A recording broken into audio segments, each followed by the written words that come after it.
Doctor साहब, जो अभी तक पोस्टमार्टम रिपोर्ट आई है उसमें क्या आया है, क्या अपडेट है, क्या के कारण निकल के सामने आए हैं? सौरभ की जो पोस्टमार्टम रिपोर्ट है वो आ चुकी है। डॉक्टरों द्वारा 3 चोटें अंकित की गई हैं, जो लेफ्ट चेस्ट पे निपल के नीचे है, चाकू द्वारा इंसाइज्ड वुंड है, और इसके अलावा जो गले पे इन्होंने काटने का प्रयास किया था उसकी चोट के निशान है, कलाइयों पर चोट के निशान है, वो डॉक्टरों द्वारा उसमें अंकित किया गया है।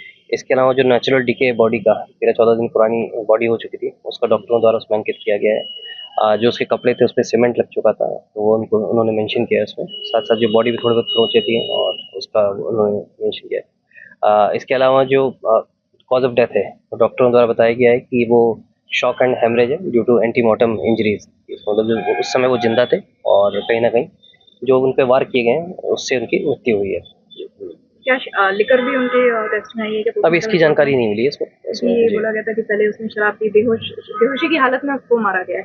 अभी उसके बारे में जो विसरा है वो देखा जा रहा है, उसमें उसको एफएसएल के लिए भेजा जाएगा, उसमें अगर कुछ आता है तो वो पता किया जाएगा। यानी कि सर आपने कहा जिंदा था, मतलब जब उसे बॉडी काटी गई, जब उस टाइम वो नहीं, जो मृत्यु हुई है वो एंटीमॉर्टम इंजरीज से हुई है। एंटीमॉर्टम इंजरीज का मतलब होता है कि आदमी उस समय जीवित था जब उनको अटैक हुआ। जो चोट के निशान है वो बेसिकली एंटीमॉर्टम है, वो जिंदा थे उस समय जिस समय ये स्पेशली जो चोट लगी है उनको ये चेस्ट पे, उस समय वो जिंदा थे। कुछ लोगों ने ऐसा बताया कि वो एक अलग ब्रूटल मर्डर है, ऐसा मर्डर हमने देखा ही नहीं।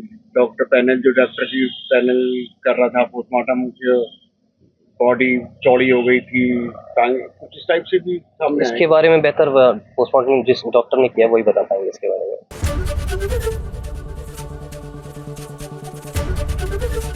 एबीपी गंगा, खबर आपकी, जुबान आपकी।